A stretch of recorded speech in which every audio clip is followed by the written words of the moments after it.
Welcome back to the pod. This is Not Without Right, a Shakespeare in the Public Domain podcast.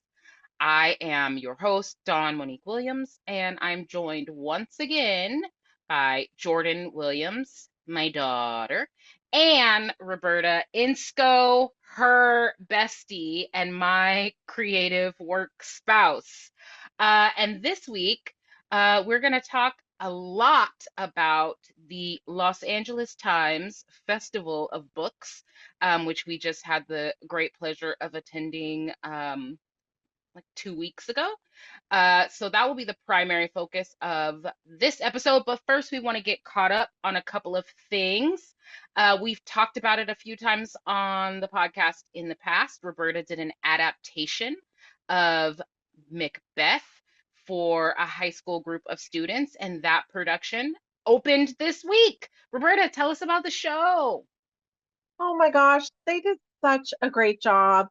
Um, and I was really impressed. This is a group who has never done Shakespeare performance before, and I felt like Lauren, the director, my sister bestie, um, she really like dove into the work and made the students have ownership of it and like get them excited about it. And that for me is like the most important part is that we're not just like telling students how to think about Shakespeare, but that we're giving them the tools to make it their own and feel like confident that they can move forward and do it again if they so choose.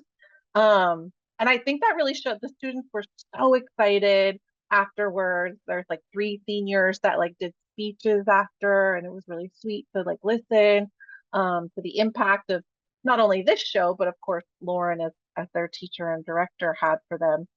And I honestly thought they did a great job. I think Lauren would say this and agree to this too, that it was a stretch for them. The language was a stretch. The runtime was a stretch for them. They don't always do shows over an hour. So just like the facility of language with like the time commitment of like being engaged and active on stage for an hour and 15 minutes was a, a challenge, but they rose to it and they ate it up. The student who played Lady Macbeth, I was like telling Lauren, I was like, she's actually really, really good.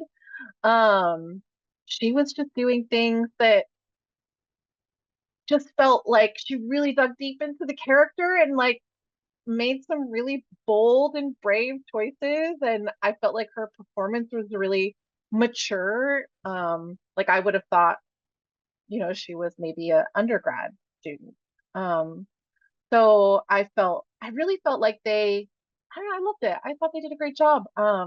They made some interesting choices, and Lauren let them choreograph some scenes. So like there was like a dance when Macbeth and Lady Macbeth, spoiler alert, become king and queen.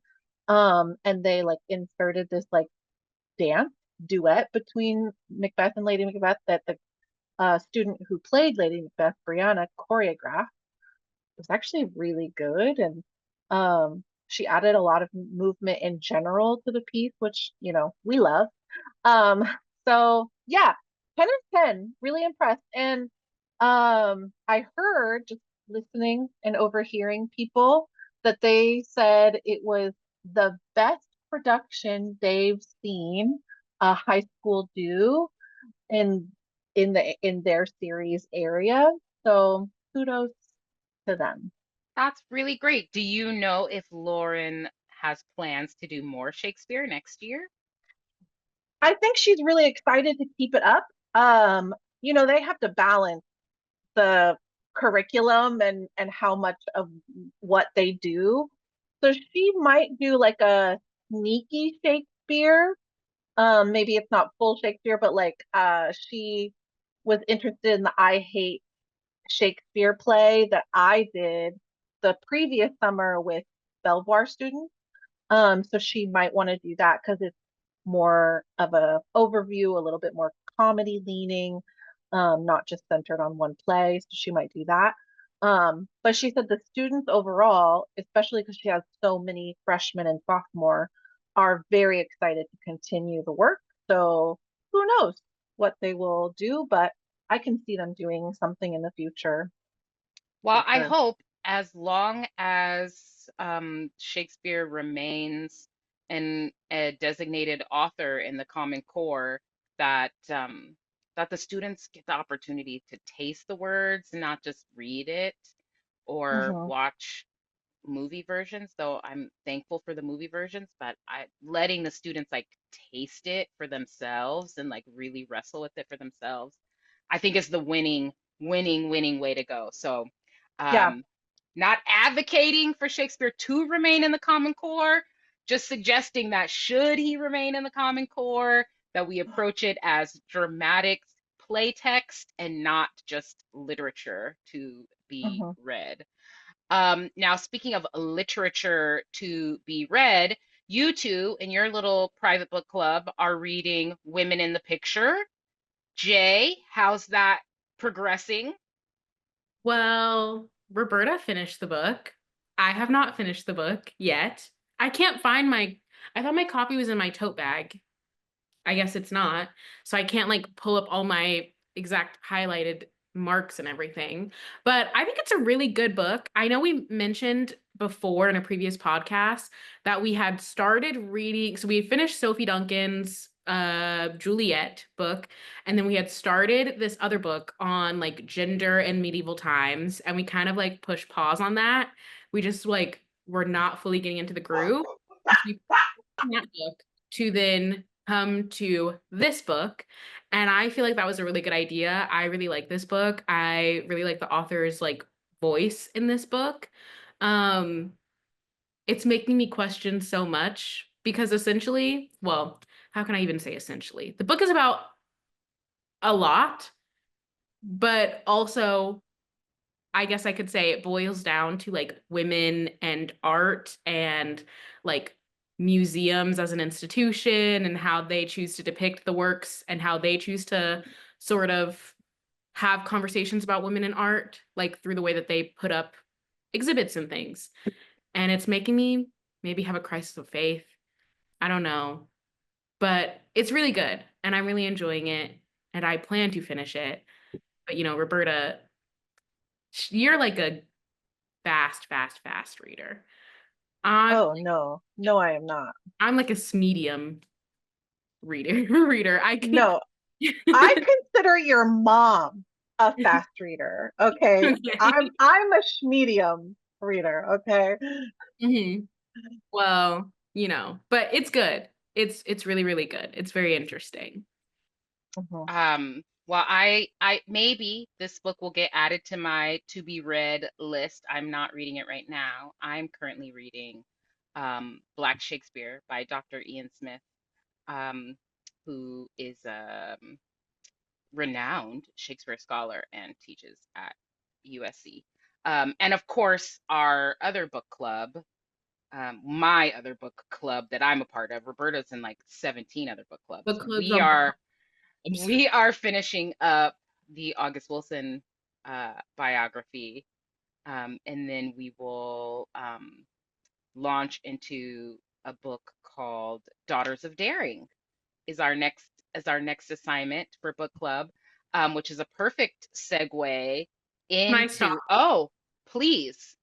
Because before we move on from Roberta and I's separate independent book club, I just which is, talks about museums, I just want to bring up again, even though you both have already been forced to take in this information, I want to bring up again my Excel spreadsheet that I have made tallying all of the museums I have visited over the course of 12 years. My spreadsheet now goes back to 2013 with the first recorded museum visit to my memory.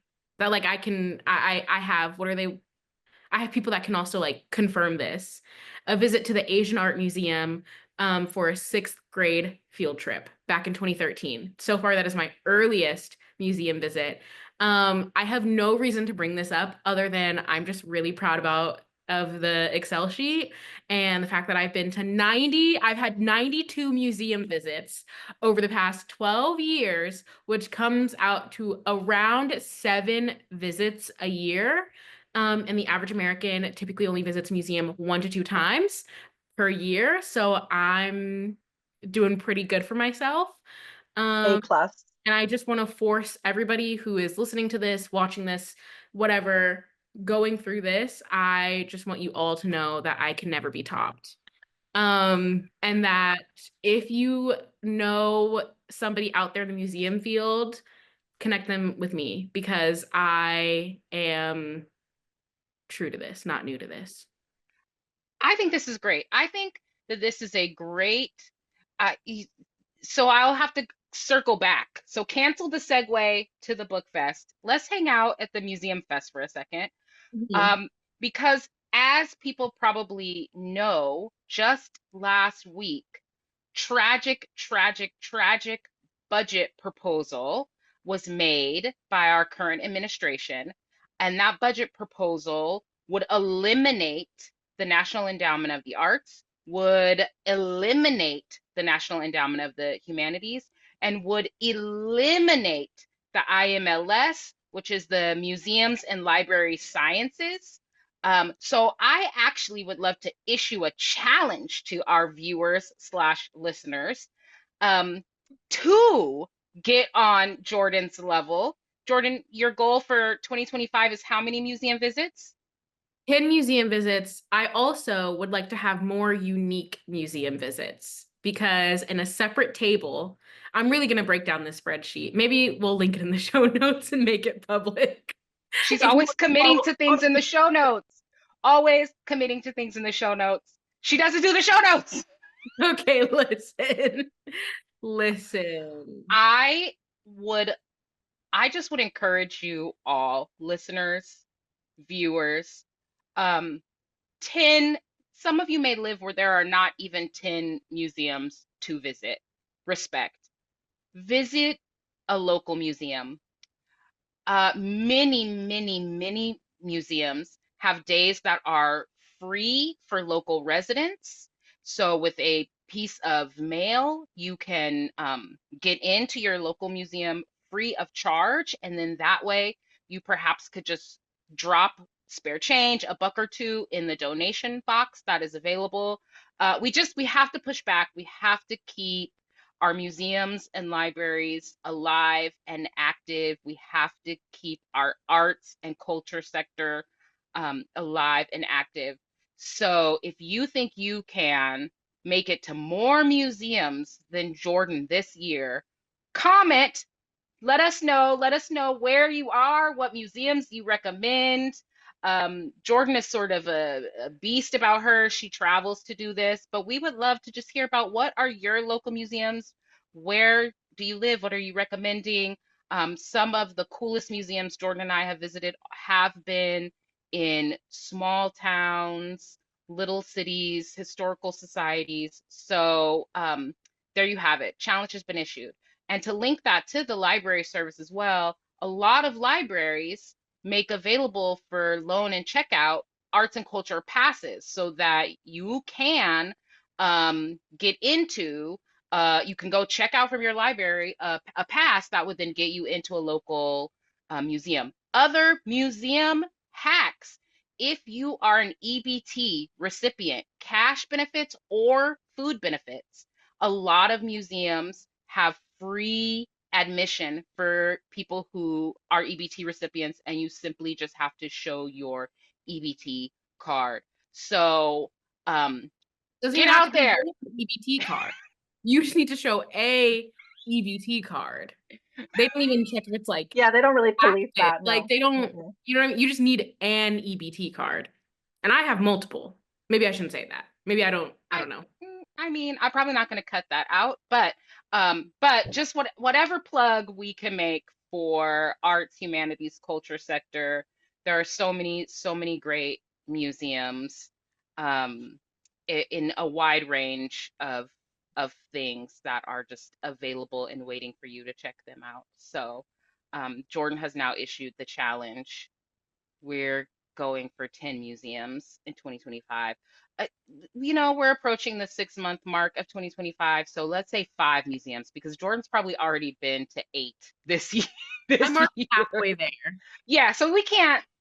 She had half a year to get halfway. Let's just say in the remaining 7 months of 2025, we're setting a goal for 5 museum visits. Yeah? Great. I Jordyn, love this. anything else about your premier museum tracking? And it's also just in terms of like appropriate brand identification. It is not an Excel sheet, it is a Google sheet. And again, nobody sponsors us, but you could. Just putting it out there. Waiting. We're waiting. Well, I also wanted to make note because I've been given the floor and I'm taking over the show now. That this information is also then duplicated on a Notion board. So if Notion, you definitely. want to We will sponsor us, we will give up the other the spaces because I know Notion does sponsor content. they definitely do. So like Notion, just so you know, I love your We product. love Notion.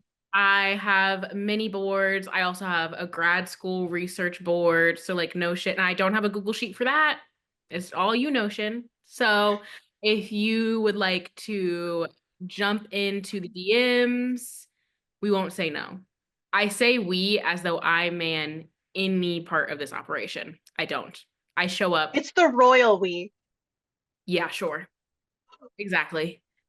Anyways, my museum sheets is amazing. So that's it. And don't forget to So, visit your local library and check out books and audiobooks for Yeah, free. exactly. um, so April 25th and 26th of this year, the Los Angeles Times hosted their annual Festival of Books. Um, for the last, I think, 13, 14 years, it has been on the campus of University Southern California. And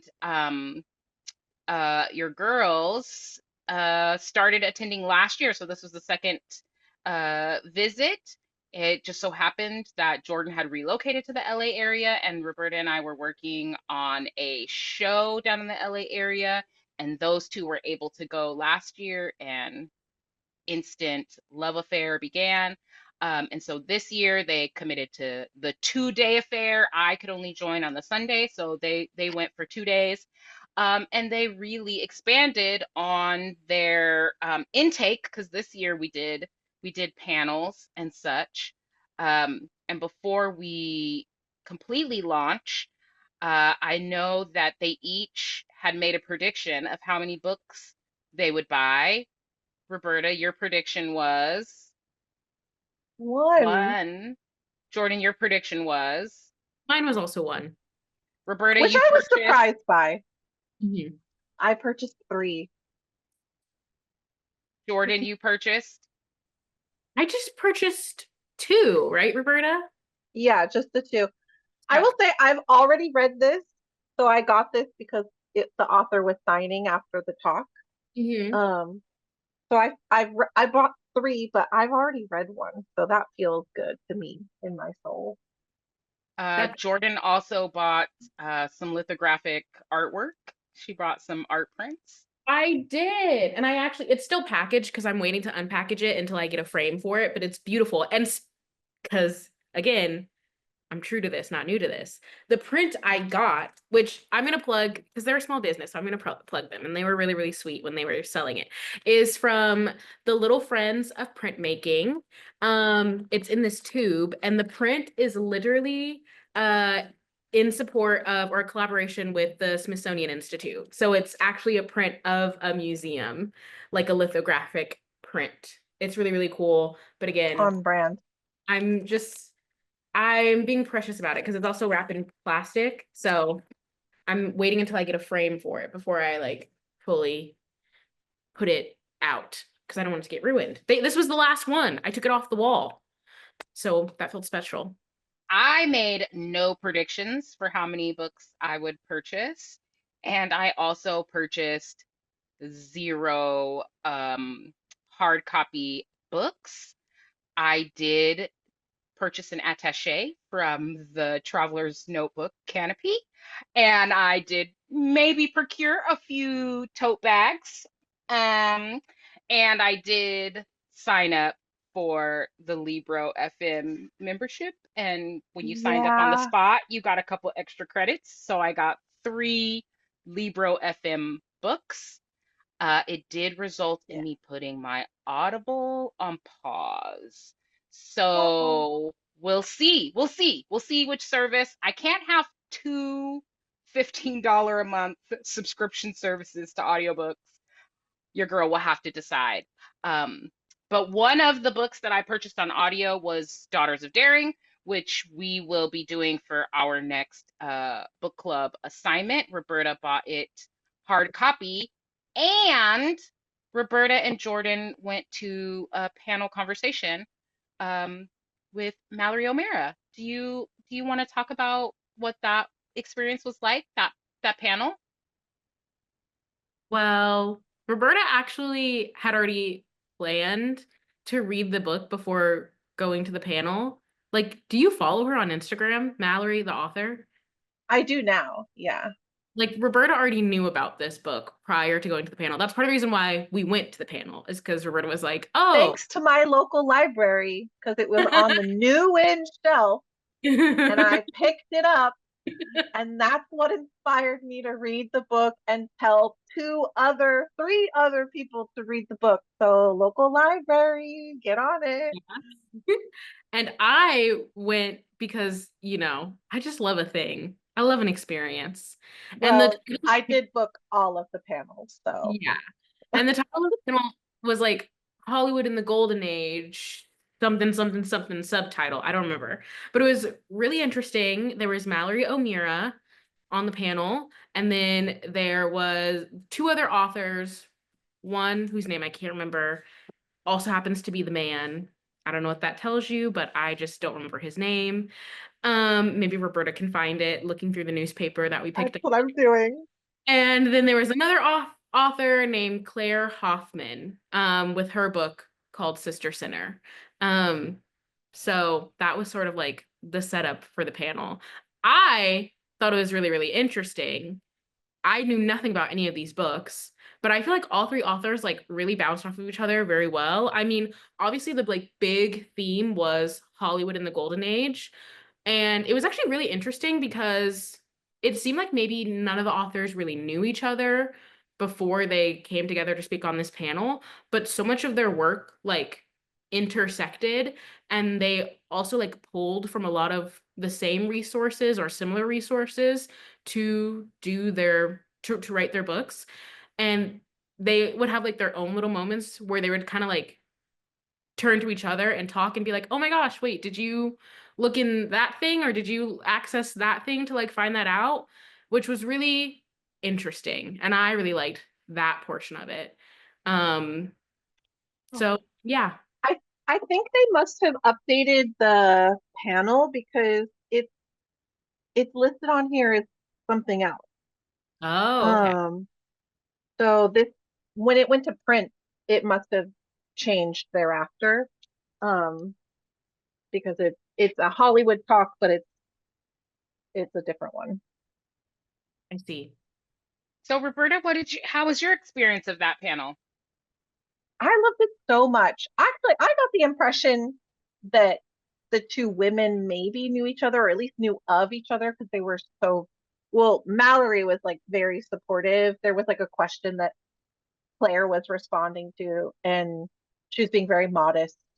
Um, and Mallory was like bolstering her up. She's like, what she really means to say is she did the work or something.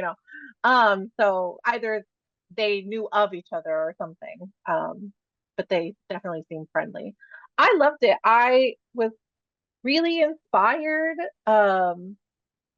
mostly because Mallory O'Meara was very like just sure of herself as a person, as an author, as her niche um, topics that she researches and writes books on, and um, without prompting, shared that she, never graduated from high school and had to get a GED and didn't go to college dropout, and but that wasn't a point of pain for her.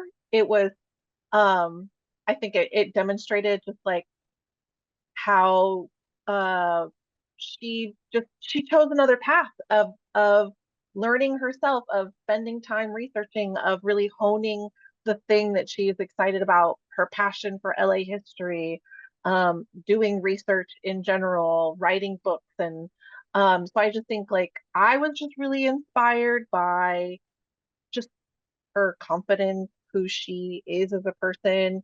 And for both women, like the passion they had for their subject and the ways I think I identified as a director, as an artist, to what they were saying is like they have to find their own way into doing biographies because although Mallory was writing a biography on someone that hadn't been written about before. Claire was writing a biography on someone who had been like a, tabloid hotspot and written about prior before. So one of the questions was like, how do you find your connection to the material, your own way in? And that felt very resonant to what we do as directors and trying to find the thing that sparks us and our attention and what we want to highlight and uplift or bring attention to. So I think overall they were just really brilliant women. Sorry to the man that I Yeah, I don't don't. remember. Well, like he was a man, and then he also like wrote about men, and that's not to say like these men didn't have like a great impact on like Hollywood history and like LA history. It just was like, bro, maybe I don't care personally. I do know that I have a bias and I do tend to tune out older white men sometimes and I honestly don't think he usurped the conversation at all. I thought he seemed very kind, very knowledgeable, but he was talking about a book that I didn't have interest in, so I wasn't paying as close attention to him. It didn't resonate. It wasn't as It didn't resonant. resonate. But Yeah, the yeah, other yeah, yeah, two of yeah. them, like were great together. I do think that like they were able to bounce Mhm. off of each other in a really cool way. And I thought the moment that I cared about him the most, the man the most, is like earlier in the conversation, Mallory had brought up how a lot of like how like media consumption now and like a lot of how the whole reason like as to why Hollywood is like Hollywood and sort of grew as like such a big industry is due to young women and like their fandom and how dedicated they are to like Yes. their media, like young women dating back to like the I don't know, the beginning of like probably film and television and just like art are like super dedicated fans. And so Mhm. Mallory had brought that up. And then this guy who was writing his, obviously, like writing his own book about the two completely other individuals, he also then brought up how like that's so true and how it actually helped him in a lot of his research is that like he could go on eBay and he could like reach out to women that had been maybe Collected. younger during that time and like had collected like newspaper clippings and just like all of these things like kept them in really good condition because at the time when they were younger they were like such dedicated fans. And I thought that was like a really interesting point between the two of them, but also just like don't get Mhm. me started because I'm about to go on a whole thing. I'm about to go on a whole thing. No, I think that's Um, great, Jordyn. Do you remember what Mallory was talking about? Because someone had asked a question about women in film, and Helen Gibson, who she writes about in Daughter of Daring, it was like the first stunt woman. mhm. And but the then there was like, a dark period They like where got women pushed out were of pushed Hollywood. out of Yeah. film. Hmm. And she had this great quote, which I can't remember because I've misplaced my notebook. She said, Do you remember what it was? I Because she think was I like, remember it. it's not something, but it's like a She said reclaiming. it's not trailblazing, it's like the reclamation of a legacy or something like Rec- that. It's reclaiming a legacy.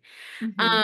Like essentially meaning that like now in current day, we sort of view not just like with women, but like a lot of maybe like marginalized groups we see these like big superstars and we're like, oh my gosh, they're like the first to ever do it. You know, like we call them like trailblazers. But if you actually like looked back at the history, they're not necessarily the first person to ever do it. It's really like more so them reclaiming a spot in that thing, which I think I've never heard it put that way, but I thought that was really interesting and Mhm. like true. And I think it's nice because then it shows that these things can be done because there's like the history connected to it, and these things should be done, and chances are they will be done again. Like you have Helen Daring, is that her name?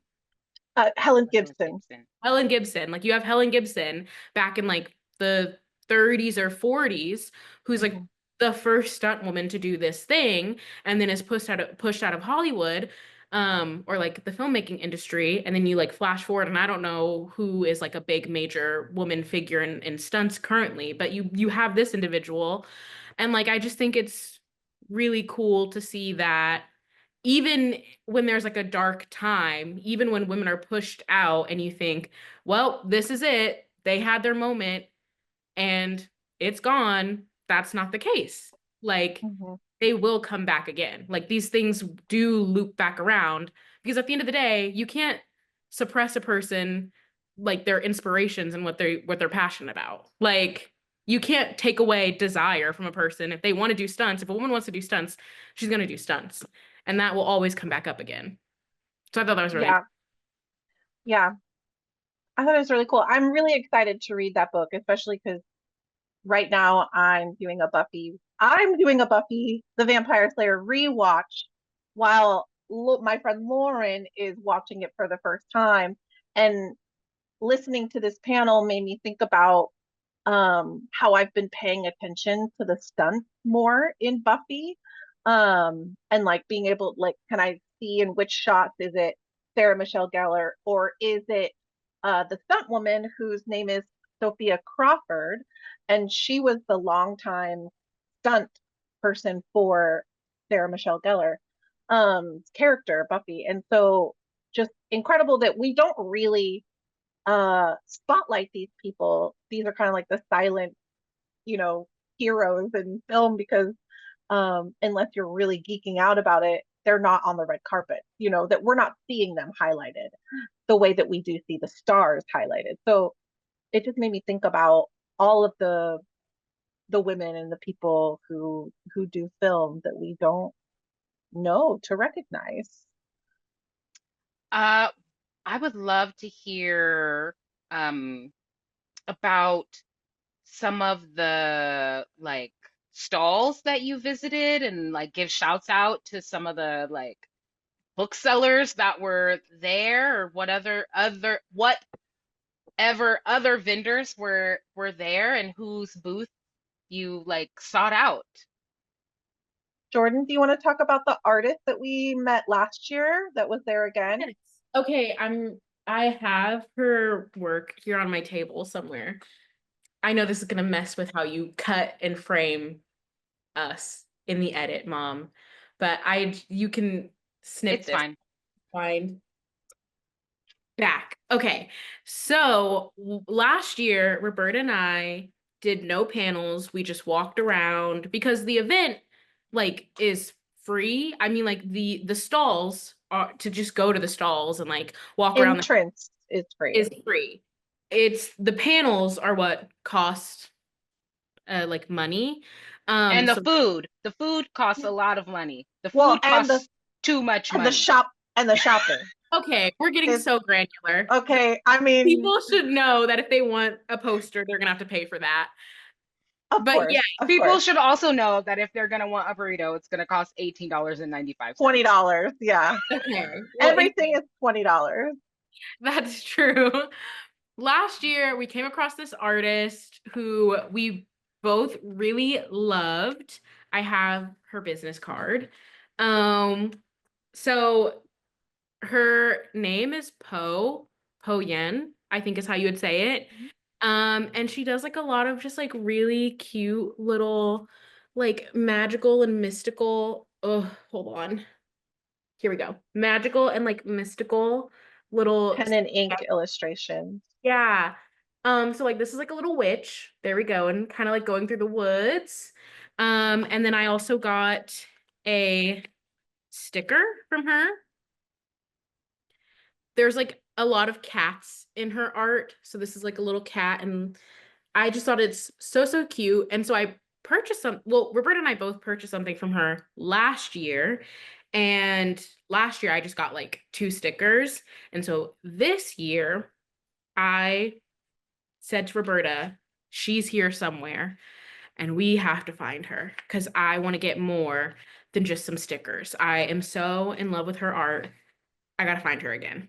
So we found her and I was able to pick up some more things. And like they put it in a cute little envelope. Like I just love it. That was great. So that was definitely a highlight for one of the like vendors that we stopped. Yeah. I think that's really a big highlight about the festival in general is that you're really able to support small businesses for an entire weekend. And of course there's some like bigger names present, but it was nice to like throw my dollar somewhere where I felt good about. Mhm. Um, I think when you go to the festival, like I think it's really I think there's 2 pros to going in different like financial ways. Like one, going with like a really strict budget actually made me this year experience the festival differently, like going to the panels, which I thought were very affordable. It was like $6 a ticket. So that was a different part of the experience for me, not feeling like I had to put like a monetary value on everything, like just being able to enjoy things versus last year, I like bought everything I really wanted. And so it was just a different kind of experience. So I feel like both are super valid. But I did go to a good used bookstore and they had an incredible theater selection. I would have bought out the whole chunk of theater books that they had, but this one really caught my eye. It's a biography on Shakespeare by Peter Quinnell. I just love the like I've never seen a shape of book like this. That's not a children's book. So I just thought it was really unique. And of course, you know, it was 75 cents. Someone bought this for 75 cents. I mean, still shout out to a good used book because really, really great. But I bought it for $10. So collector's edition, okay? Because the markup is steep. And just to avoid any who's on first, the shop is called a uh, good used bookstore. yes, a good. So you know what you're going in for. So no qualms with that. But I did remark to Jordyn, like when we were looking through things, I was like, "This was $1.25. This is 75 cents," and which is cool because the value of books doesn't depreciate to a collector. Um, so you know, literature is activism. There you go. This is true. Even more so now as we just are in a period of so much book banning.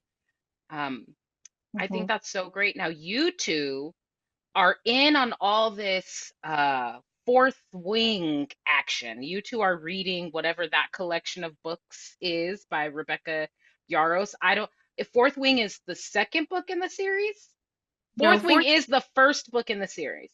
Okay. Mhm. Mhm. So there was that bigger ticket item was this Rebecca Yarros gave a talk, and I know that that you all reported that the line was around the corner. So first of all, what is what is this nonsense that has everybody in an uproar? And talk about the power of the female fandom.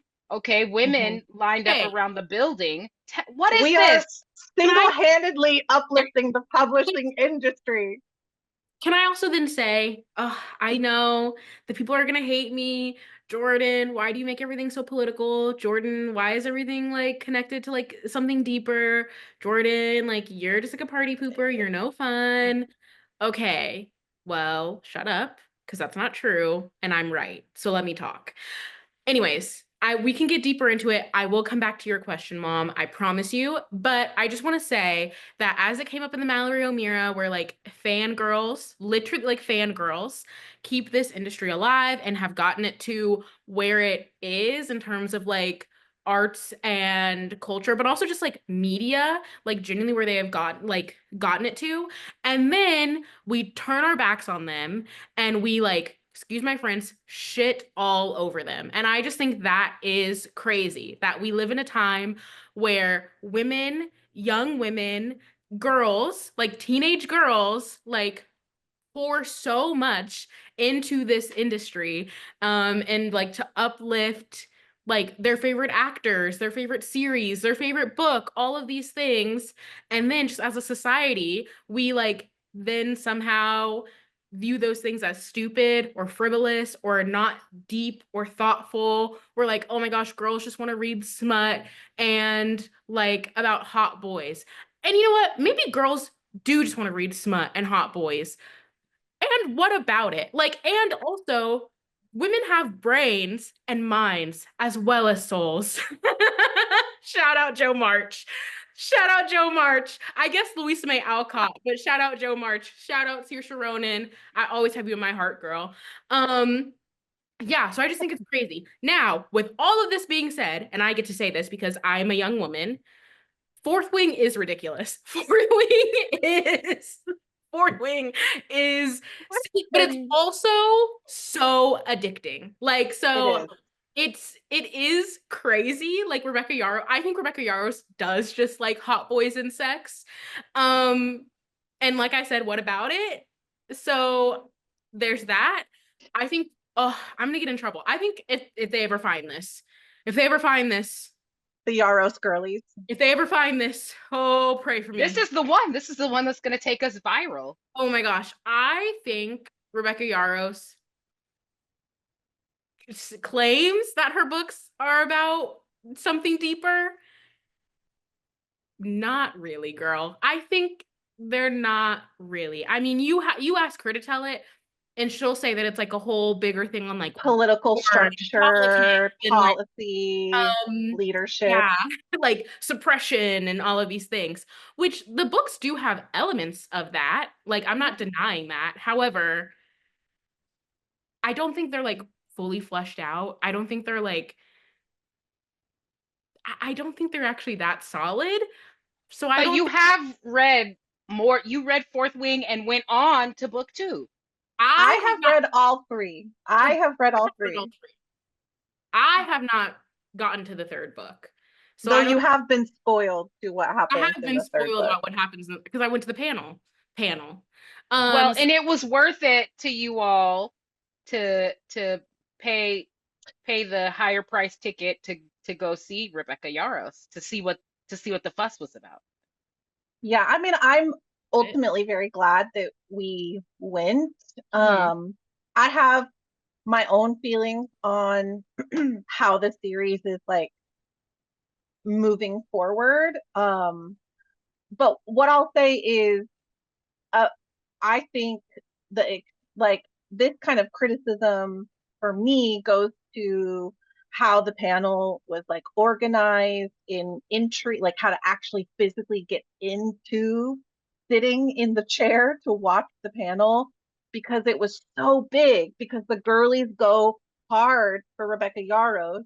they do. Um, and I think what happened was it became bigger than the event could manage, and they Wow. didn't get us all in on time, which meant many of us were coming in after the talk had already started, and I wasn't late for my own reasons. We paid our own dollars to come to this panel, and we were late because it was not managed well at the door.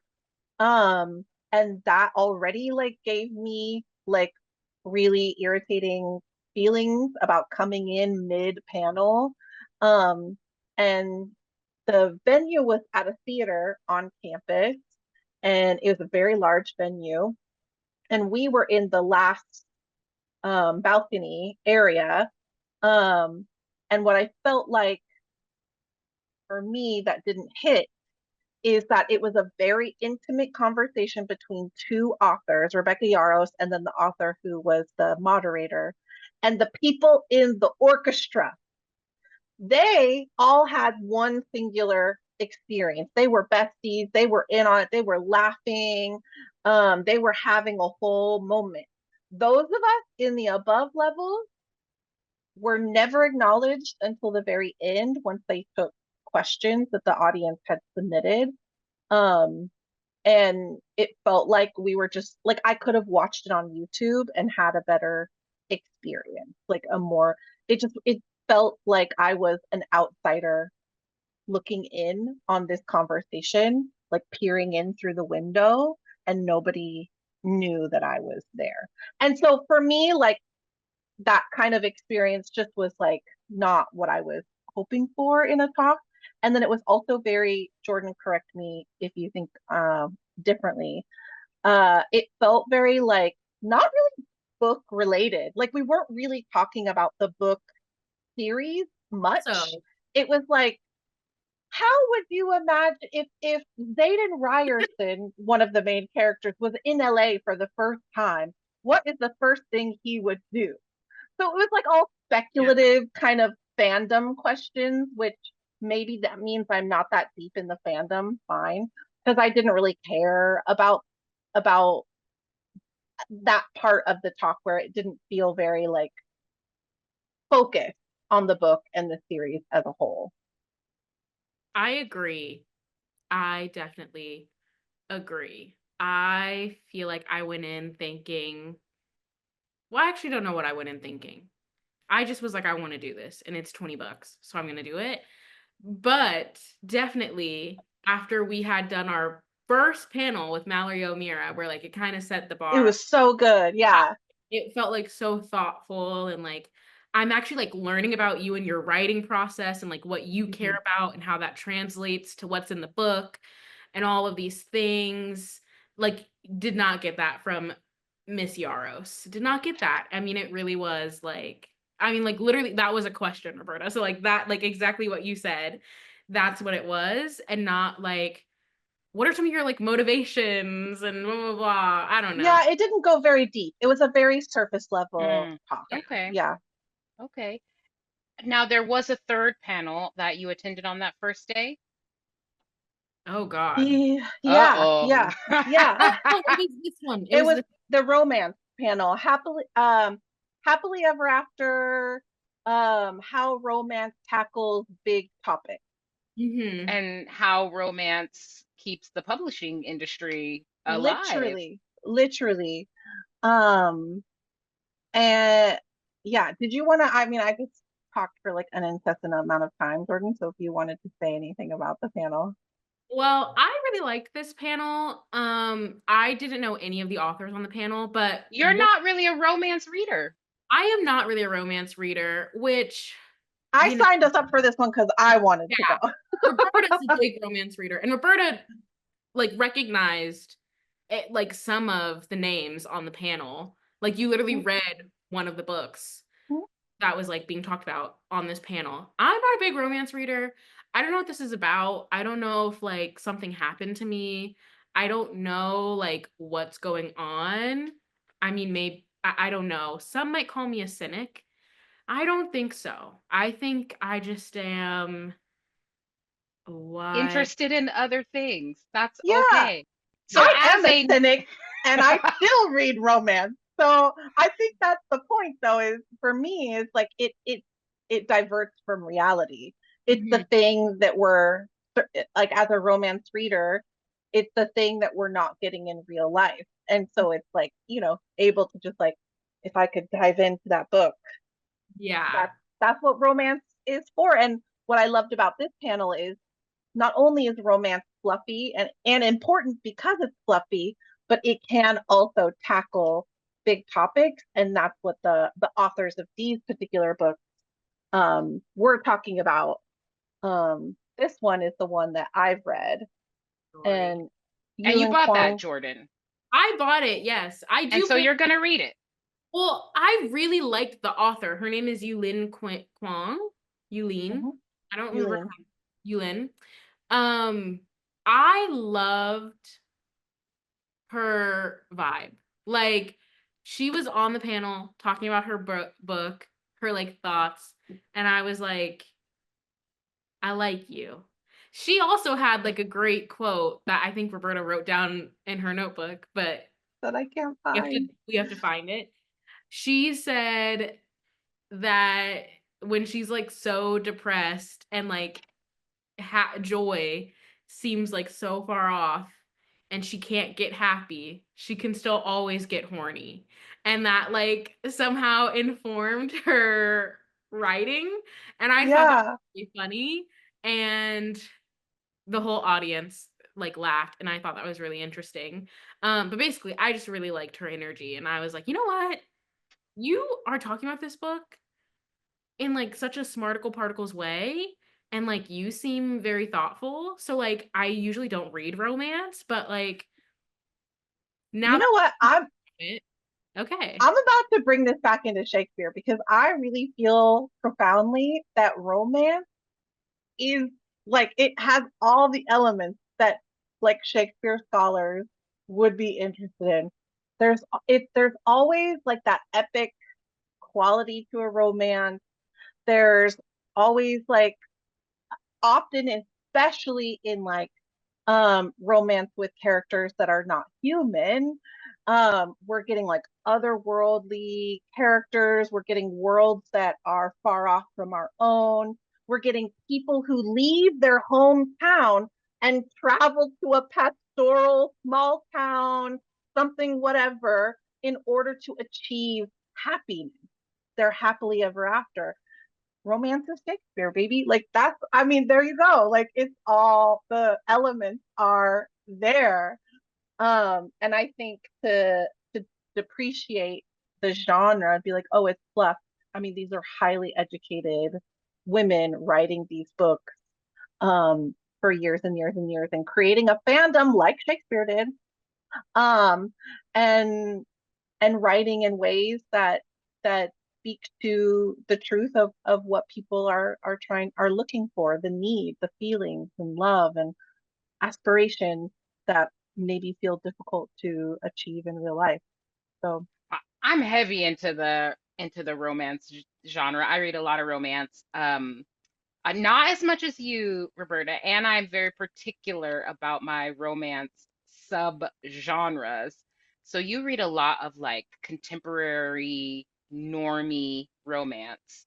And that's where I'm like, can't do it. Can't do the contemporary real world normie romance. But that like paranormal paranormal, romance, romantasy, love like romance. I Yeah, get into that big. Like I love a vampire romance. Love a little as alpha. do I. But I think what the I've read a lot of contemporary and I know what doesn't work for me. I don't like contemporary that Mm, I think what I was interested most in this particular panel is the tackling of hard topics because within contemporary, I like a romance novel that's gonna give me something juicy that the characters are tackling, like family dynamic, trauma, grief, like something that also has a real feeling of substance and grit with the romance. And that's what like this book in particular definitely does that.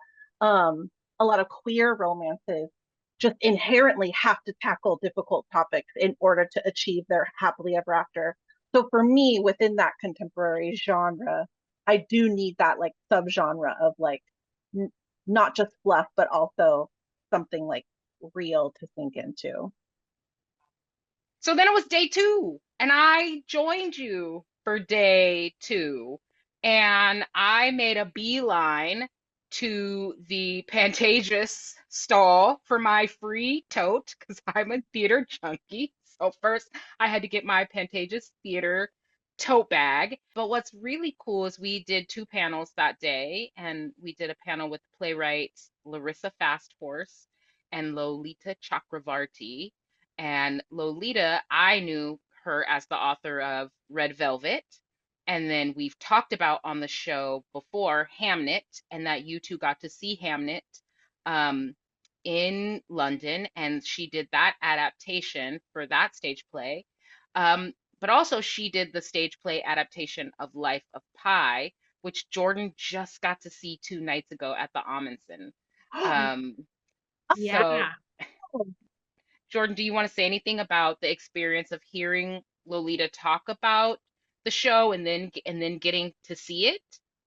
Well, when she was talking about the show, I guess for starters, I actually don't know anything. I didn't know anything about Life of Pi. I had never read the book. I had never seen the movie, nothing. So even when she was talking about it on the panel, I was like, cool. Like there's a big puppet and like I guess there's like a tiger and like that sounds like hard work. Okay, thank you. Like I didn't really have much that was like relevant to me.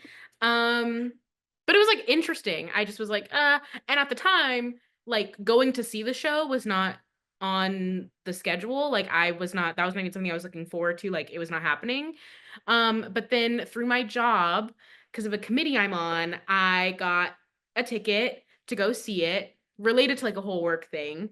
But it's a free show. So I was like, of course I'll go. It was at the Amundsen. Um, and it was like really interesting to the point where now I might read the book, Life of Pi. I again like knew nothing about it, so spoilers, I guess.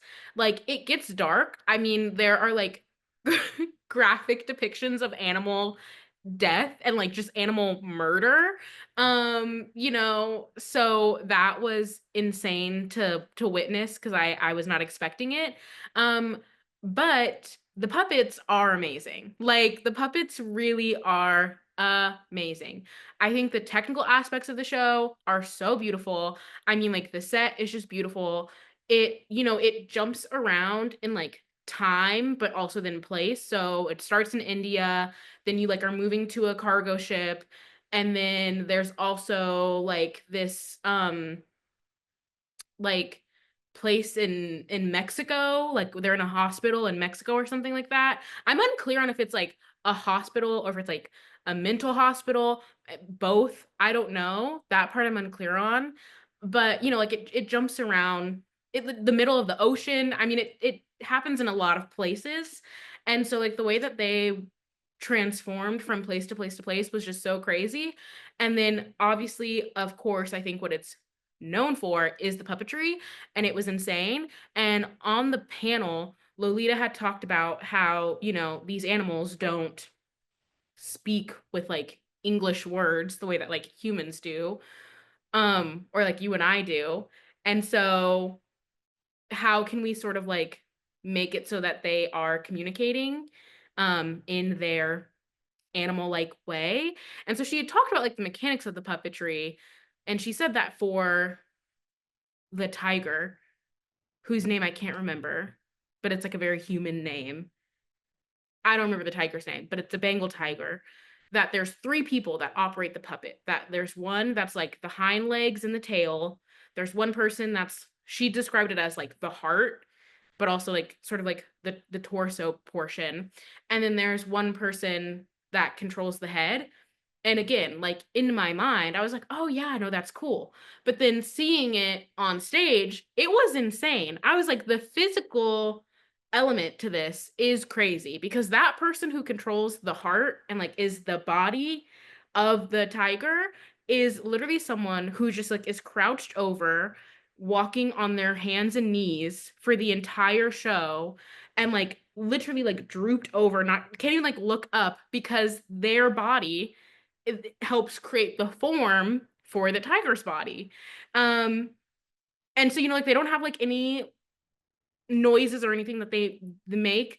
The puppeteer who controls the head sort of like does all of the like vocalizing, and I was just like, this is insane. And they're trying to make the movements as realistic as possible, and so this tiger is like really gliding across the stage, and to the point where I know, obviously I know it's a puppet, But I was sitting there watching this and I'm like, oh my gosh, like the world is just melting away. Like I'm not even thinking about the fact that this tiger's head is on a string and being manipulated by a man in an all gray outfit. Like it was crazy. It was just so fluid. And many other animals in the show didn't require like that much sort of like support in coming to life because a person could sort of just like be separate from the puppet and manipulate it. But it was really the tiger and then the zebra were like, these are big animals. And so it took many people to bring them to life in a way that I just don't know if I could ever do it. So it was crazy. And it made me think, oh, okay. And also the story is just like very moving and also kind of dark and thought provoking. So I was like, okay, I enjoyed this. So Lolita, stamp of approval. I approve. Go about your business. Keep doing your work. Did you notice any like similarities in her writing since now you've seen two of her pieces? You know, I honestly didn't think about that. The fact that like we'd seen Hamnet and then also this. I think, you know, I don't know how like the original Life of Pi book is written or like how the like scriptwriter for the movie interpreted the book and all of those things. But I will say, having seen Hamnet, it seems like Lolita's really interested in like a lot of like sort of magical realism type things, which I think is Mhm. really interesting. I mean, these are the only two works of hers that I've had any sort of interaction with. I haven't seen like Red Velvet, or she talked about how she's now doing this thing in Chicago, or for like a theater company in Chicago. Like I don't know. Or like her play Him. She also talked about that. Haven't seen it or like encountered it. But with Hamnet and Life of Pi, it seems like she's very drawn in by like yeah like I said magical realism or maybe like some surrealism and just sort of like natural elements and like the the sort of like relationship between humans and the world around them and nature. Like it was so beautiful. I mean, honestly, well, this wasn't really her fault. Hamnet, I felt like could have been more like green and like luscious and like very in terms of like look. And Life of Pi was that. Like Life of Pi visually Hmm. was like so stunning and vibrant and colorful and like striking. And in terms of like writing, I think those two things are similar.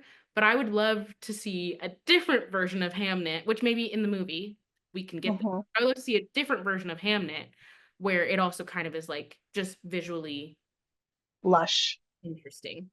Yes. Yeah. Match like the writing and to Mhm. match what it seems like Lolita really is interested in, which is all of I that. love this for you. I love that you got to see this. This is so exciting. It was Yeah, really exciting. Totally. um I No I do disrespect. want to I do want to shout out though that both panels that I attended with you all on Sunday were moderated by Ashley Lee, who Hmm. is the LA Times like entertainment reporter correspondent. And I was so moved by her, just in terms of being a moderator, the depth of her questions, her knowledge of the material, her responsiveness to the panelists. I just was really impressed that I felt like she'd seen these shows, she knew what she was talking about, she had developed great questions. Because that second panel that we went to was her and Jon M, who now is like director on everybody's name because he did the two Wicked films. But of course, some of us know young Johnny from the like Step Up. Also did Crazy Rich Asians and the In the Heights Mhm. movie musical. Yes. So Yeah. his star is definitely shining bright right now. And they talked about his memoir, autobiography, Viewfinder, which is also now on our to be read. You two have to get through Women in the Picture and one more book that you're about to do together, and then we're doing Viewfinder together. We want to read Sister Sinner from the first panel that we went to. So you two will do that, and then I guess we'll all do Viewfinder together. Jordyn says that Roberta, she cannot do as many books at once as we do. So oh, and I don't expect that. pick your poison, she says. Um, and of course, I think the Jon M panel um was just so illuminating for me. He's a Bay Area kiddo. Um, and he just really shared how like growing up doing his homework after school in his family's Chinese food restaurant in the Silicon Valley, it's how he like was given so much like free tech and how it was through that gift of that free tech and his like sort of obsession with his own cameras and the moving image that he has gone on to become a sort of prolific filmmaker. And I was just really moved by that. He shared a story about being in grad school where he was doing like musical theater shorts, and his professor was like, "Stop it, nobody's doing those." And then the Chicago movie musical came out, and the next thing you know, everybody's doing a movie musical, but film schools weren't training any directors on how to do the movie musical. So John Chu got the call because he's like the only person right at the edge of that generation doing movie musicals, um, which I know, Roberta, is what you grew up on and how you even became a theater kid is the movie musical. Um, so how did you both feel during the John Chu panel? I liked it. I thought it was very, very interesting. Um, he talked a lot about tech, like how technology has really, and like the advancement of technology, how that has, you know, influenced his art making, which Mhm. was really interesting because I don't consider myself a tech girly and I am such an art girly. So I never thought to like bring the two together, but he talked about how, well, he like read an excerpt from his book and like literally got emotional talking about Steve Jobs, which I I was thought that like, was so sweet. oh my goodness.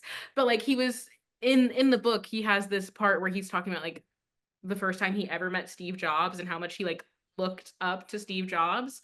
And it was like such a big moment for him. And like even as he was reading it, he was like getting emotional and choked up. And I Mhm. just was like, oh my goodness, this is crazy. But really, it was just him talking about how Steve Jobs and like, you know, other people who like work in the advancement of tech sort of like make so much possible for him and like how he does his art. And again, I just never thought about it in that way. And so like that's sort of how why he got like so emotional is because he was able like Steve Jobs essentially like created so many opportunities for Jon M to do his work and like how he does his work. And so that was interesting. Yeah. Our heroes are so important to us. I think that rightfully so, he pays a lot of homage and attention to the importance of tech in his career because as a connoisseur of movie musicals, okay, I've seen them all thanks to my grandfather. Love him so much. Um, but the what his unique skill set that he's bringing to this genre is how to capture movement on film. And a lot of, classic movie musicals, those Fred Astaire days, we're seeing film capture the movement in a very linear way, um, left, right, back, front. And so we're seeing John take technology and able to capture movement in a 360 way.